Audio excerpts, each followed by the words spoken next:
বেঙেনা টুকুৰা টুকুৰ কৰি লৈছোঁ, আলু আৰু বেঙেনা বাকলি গুচালোঁ, আলুৰ গুচাই পেলাই এতিয়া ভাজি দিম। কাটি লৈছোঁ, পিঁয়াজ তেল দিম, তেল দি শুকান জলকীয়া দি পিঁয়াজ দি ভাজি দিম। তেল দি পিঁয়াজ জলকীয়া দি বেঙেনা আলুখিনি ধুই পেলাই ইয়াত ভাজি দিলোঁ। নিমখ দিম, ৰংগুড়া দিম, নিমখ দিলোঁ, ৰংগুড়া দিলোঁ। দালি বনোৱা কেৰাহীটোতে বহাই দিলোঁ, ভাজিখিনি হৈ যাব। অকণমান নিমখ দিছোঁ দেই।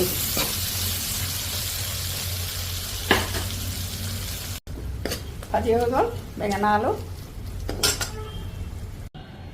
আলু ভাজি ৰেডি। তেল অকণমান বেছিকৈয়ে দিছিলোঁ খাই ভাল লাগিবলৈ, এনেও তেল বেছিকৈ দিলে ভালেই লাগে।